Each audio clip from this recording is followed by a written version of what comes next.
Hello, I'm Jane Morrell and welcome to episode 4 of Built Different. Our guest for today's episode is Jarrod Sandell-Hay. Jarrod is an advocate and disability community specialist. Welcome to Built Different, Jarrod. Thanks, Jane. It's so lovely to see you again. Yeah, so great to see you too, and thank you so much for joining us. No worries. Really excited to have you on today. Now, I was thinking about it for a while now. We've known each other for a very long time. I think definitely over 10 years. Yeah. I've got a photo here of us when we first met on the set of TV show No Limits on Channel 31 a very, very long time ago. We think this is probably about 2013. Yeah, and you've still got hair and I don't. I know, we're both looking very calm in this photo. I think we were, very, very young back then and obviously had no idea what was ahead of us. Yes, if only we knew, Jane. Totally. Would we be sitting here now, do you think? Probably. I think so as well. Gluttons for punishment, right? Yeah. Today we wanted to talk about and just unpack a lot of what's happening around disability reform and also just to hear a lot about advocacy from your perspective, particularly as someone who's been in the sector for a really long time and also based on your lived experience as well. Can you just sort of talk us through, give us a bit of an introduction into, who are you as a person and what sort of work were you doing prior to that? And how have you gotten to the point you're at now? Yeah, so when that photo was taken, I was living in Victoria in a one-bedroom apartment, which you've been to. That's probably very messy. I was living a bit of a bachelor's life. Yeah. I was funded by the Victorian government. Mm-hmm. All my supports were funded through them. Yep. I self-directed my own supports. Right from the start. Before the NDIS, way before. Yep. And that's what's missing. I think a lot of people think that this is only brand new because of the NDIS. Yeah. But people have been doing this for decades. Correct. And I think that's a really important point to let everybody know about. I think there definitely has been this perception just publicly that, the NDIS is allowing people for the very first time to self-direct their own supports, when it, in reality, as you've said, has been something that you were doing under your state government funding, over a decade plus ago. Yeah. Not that I'm advocating to go backward, but I think what the NDIS has done is been able to standardise that process and make that available to a lot more people. Yes. Which is great. And you mentioned earlier just about, obviously, there is a lot of reform going on. There are a lot of issues within the NDIS itself that are adding to the levels of complexity that, everyone's been trying to navigate for such a long time. And there's currently such a huge focus on it. I guess from your perspective, are the current reforms addressing the core issues that people are facing sort of on an everyday basis? The latest reforms that we saw early May, absolutely not. They risk self-determination and they risk flexibility. Mm-hmm. We're very, very worried about people being left behind. Mm-hmm. Because they're adding more layers of complexity? Is that from your perspective? Yeah. It kind of feels like red tape for red tape's sake. Sure. This goes to a question of safety and safeguards. The government and people with vested interests talk a lot about how do we keep people safe. Mm-hmm, mm-hmm. And they say things like, we need a body, we need a commission, we need rules, and we need laws. But laws and rules and committees don't keep people safe, Jane. Mm-hmm. Community keeps people safe. Yeah. And flexibility keeps people safe. Absolutely.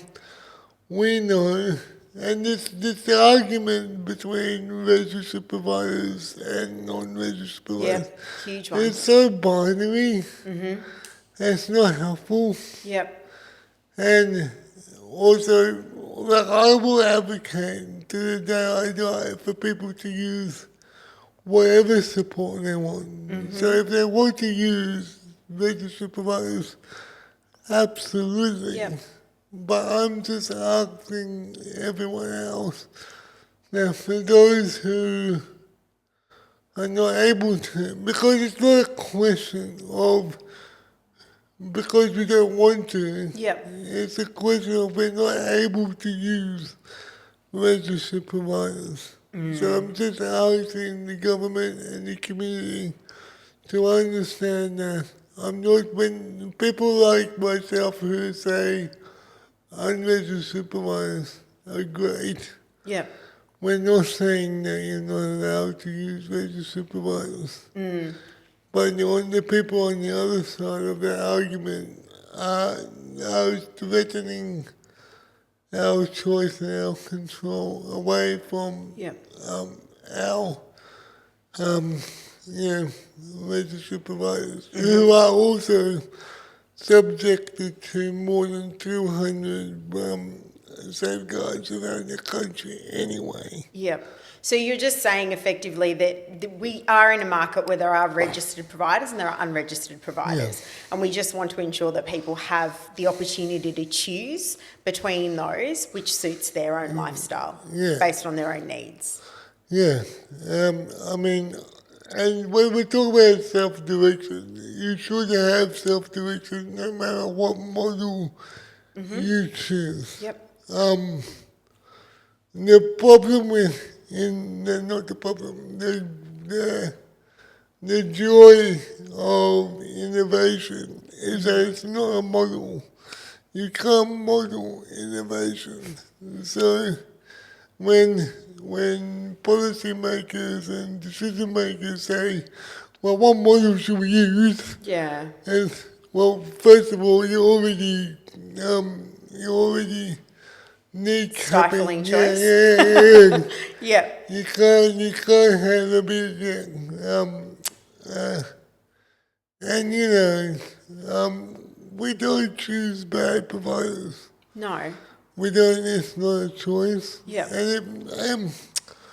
And bring it back to basics. There are bad providers who are unregistered and registered. Yes, correct.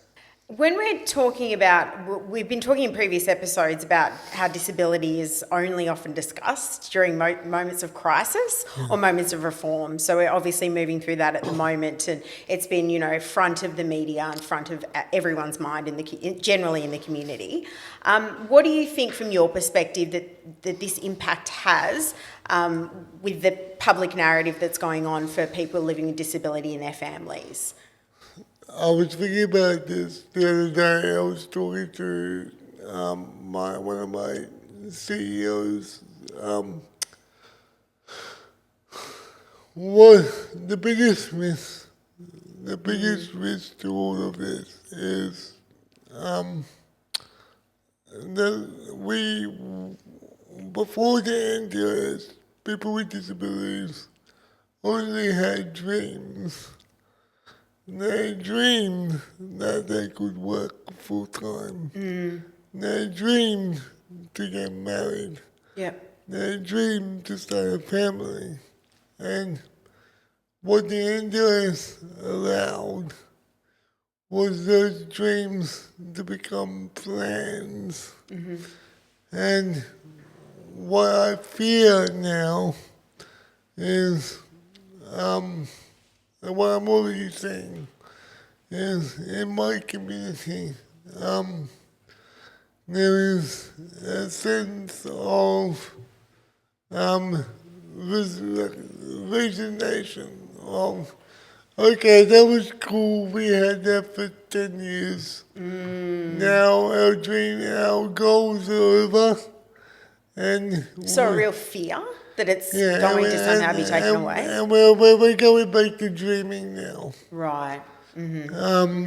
Which is really sad. Yeah, absolutely. When the NDIS came in, we saw so much joy, so much disability joy in our thing.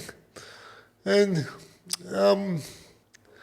Darren O'Donovan, I don't know if you're aware of him, he's a lawyer who does a lot of disability law. And before these reforms, people were living really good, fulfilled lives. And he says it feels like government see disability support as medicine. And the question we have to ask is, why does the medicine have to taste bad for us to have it? And so while in the future going forward, we may get supported, but that support will be a lower quality, a lower choice, and it won't taste as good as the support we have now. I think it was really important to capture, because that's exactly the way it should be. And then why do we have to be worthy of funding? Why do we have to suffer through that? So I guess it feels like things are regressing a little bit in that sense. I would say so. And what I know, Jane, about you, but wheelchair users with cerebral palsy like me will always be around in doing these things. And you see a lot of us. The one thing that I loved about the NDIS that I still love is offer those opportunities to voices that we need to hear. Definitely. There need to be more than just people like me. And people who look like me. And I think that's what we've seen so far. And that might be politically inconvenient for the government and decision makers. But that's where the joy is. The joy is that we're living really good lives now. And it doesn't actually cost that much money.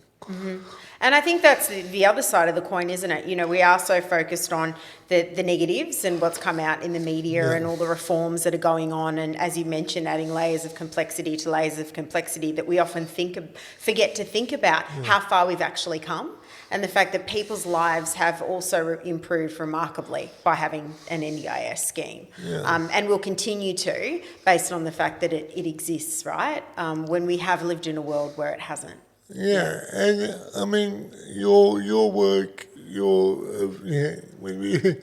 when we talk about original intent, your work came from a place where parents were worried about what the future would look like. Absolutely. For their young people. That's exactly right. I can't help it. I was talking to a colleague who has a sister with a complex intellectual disability.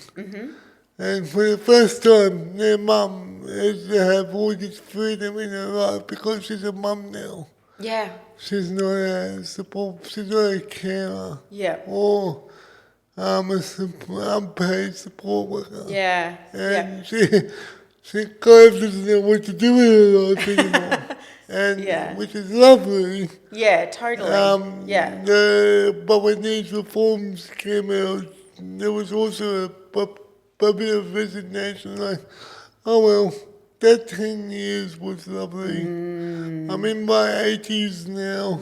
I don't have the power to advocate for my daughter anymore. We'll just have to go back to whatever it was beforehand. Definitely. And that's also a critical point that you've mentioned there about the net effect on the entire family system and the community by way of the person with disability getting the supports that they need. Everyone wins in that sense, so if which often gets lost too. If you are, if you're lucky enough to have a bit of money in your family, under these reforms, you will have less money. Yeah.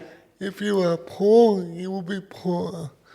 If you are going through difficult times in your marriage, these reforms will make that situation worse. And so, while we're not all going to fall off a cliff, Yep. many will, Yep. but not all of us. Yeah. But for the rest of us, the quality of life and the family breakdowns Yep. will continue to increase. And if we're talking about cost benefit here, Yep. there is not many cases where it's financially better to have a broken home. And why would we decide that was where we're going to put our money? Yeah, why would we be putting people in that situation? Yep. And they're really incredible and really powerful points just to see it fully from your perspective as someone who lives in it every day and also understands the fears that everyone in the community has at the moment. You spoke about just, different perspectives and voices of people in the space. I guess from your point of view, do you think that there are still voices that are missing in the conversation, particularly the reform conversations? Yeah, I do. Like I said, you often see white guys in wheelchairs with cerebral palsy, like myself. We've heard very little from people in remote Australia around how these reforms will affect them.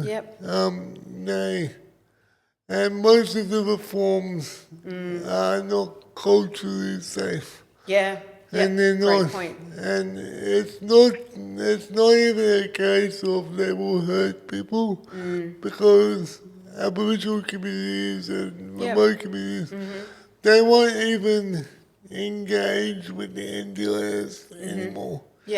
We already knew that the NDIS is pretty much a white man system that barely offered Aboriginal communities any support in the beginning. So these reforms only make that type of stuff worse. So further isolation to our First Nations communities, coal communities. There's also a big conversation around the lives of women and what the NDIS have done for both disabled women and the women who typically take on that carer role. I know you're interviewing a few people, a few women around that. And so and this is what I'm saying about systems or programs. Like the government could put $200 million into domestic violence, or they could put $100 million into an employment program for people with disabilities. But those are very short-term, low-hanging budget items that deliver very little. The NDIS has been able to give power and direction into people's lives. And that's why we see so many more women working and so many women with disabilities who are living safer lives. There's still a long way to go there, and the numbers of sexual assaults of women with disabilities is outrageously too high. So those voices are not being heard. They're all missing. And I really feel for autistic women because they are probably going to be the first ones to be wiped off the NDIS. I guess just around that point of underrepresentation of those communities, particularly First Nations communities, coal communities. I mean, you are a prominent advocate in the space, and as you said, a lot of other advocates out there are typical to I guess your archetype in that space. What would you say? Do you know of a lot of other advocates that are sort of up and coming in those spaces, or that are being, that are pushing forward, but are they just not being heard? I mean, do they exist at all? Is probably what I'm trying to ask. I know heaps of them. Okay. I love them, and they're great. They just need to be given that voice. Well, the reason why they don't fit the mold is because we live in a neurotypical, misogynist world where people value my view no matter what. Although some people may also call me difficult, my wife being one of them.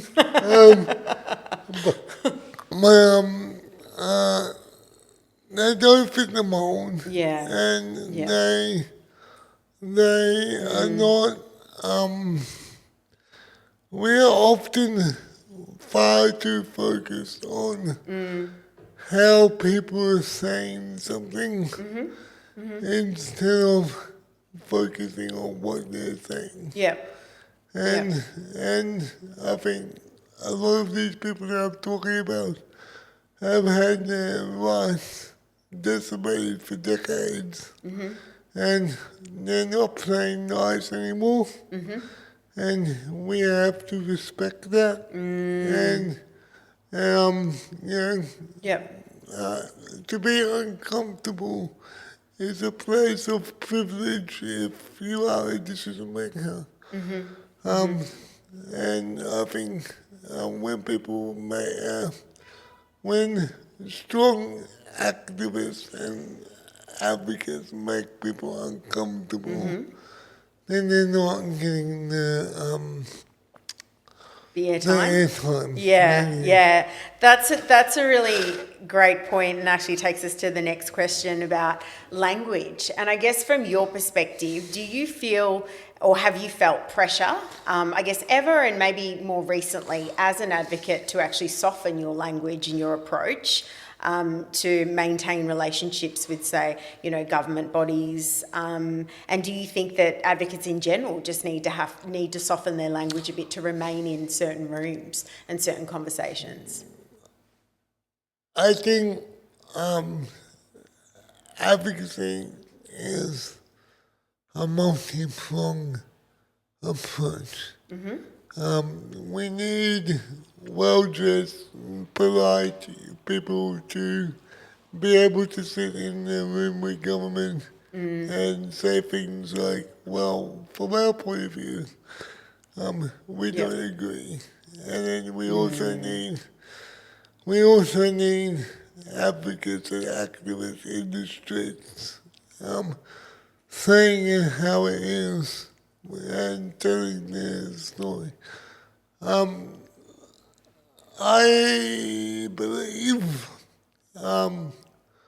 I have lost 70 grand, maybe 100 grand worth of work because of the language that I use.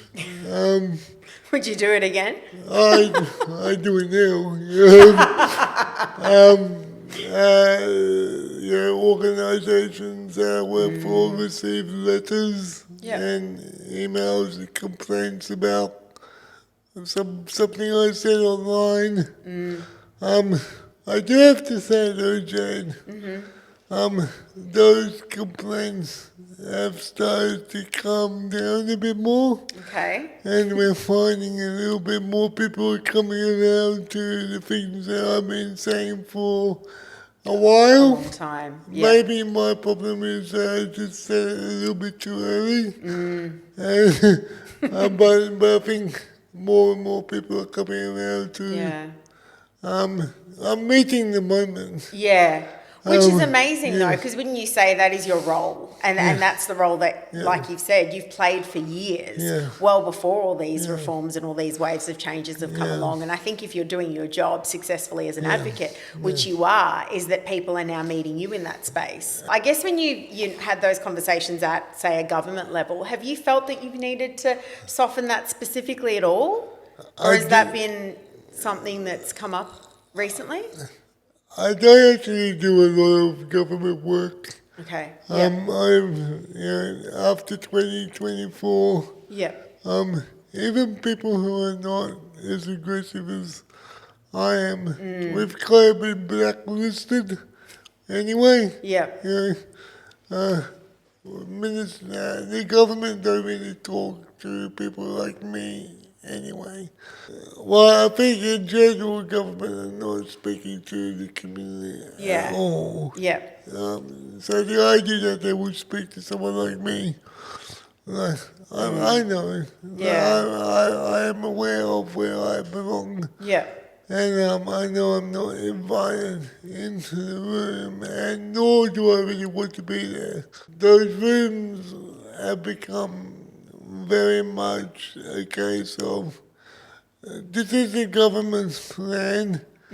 How do we communicate that Yeah. to the community? And Yeah. from my point of view is, no, let's work on the plan Together, rather than consult post after you've already made the plan. You don't need Yeah, me absolutely. to run your media campaign around how we're going to deliver bad reform to people. Let's work on good reform. Yeah.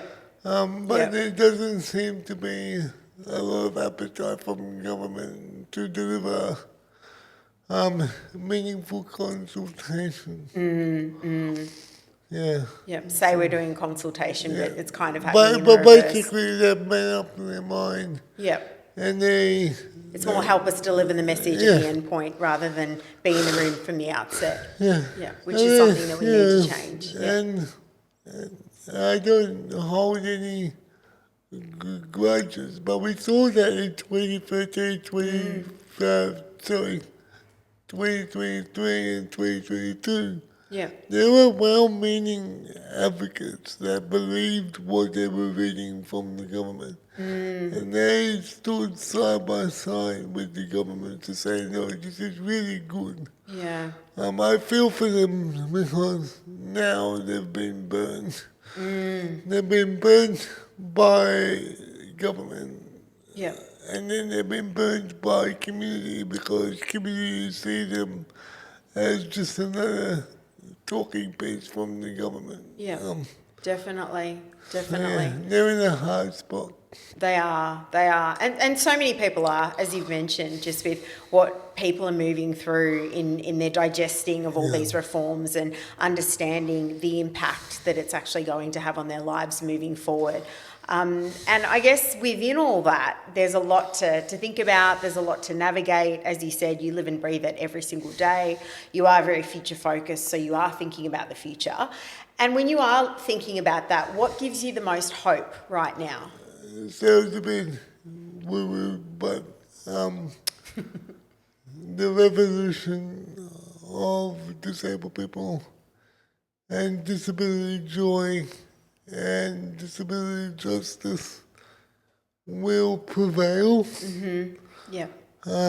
We're just in a very dark moment right now. Yeah. And so when I write a submission or when I post a video on TikTok, having a go at someone is not because I'm trying to change the government's mind. I am writing this submission as a letter of love to my community who will read it in 5 to 10 years to come, and they will say, who stood up for us and how do we bring that back? So that's why I waste my weekends writing 4,500 pages of submission. Is not because that's not for the government. That's for my people, and that's why I do it. So I am hopeful. Yeah. However, that's not a reason to allow this to happen. Yeah. I think that's such an incredible message, Jarrod, and thank you so much for sharing that. I know so many people that will be watching this will really be able to resonate and take a lot of hope themselves from that message through this really dark time for a lot of people out there. So thank you so much for joining us on Built Different today. It was great to catch up and have you, and we'll now go away and recreate this photo, and then hopefully we'll be sitting here in another decade having this conversation, looking the same. Yes. My beard will probably be grey. My hair too, don't worry. Thanks so much. Thanks.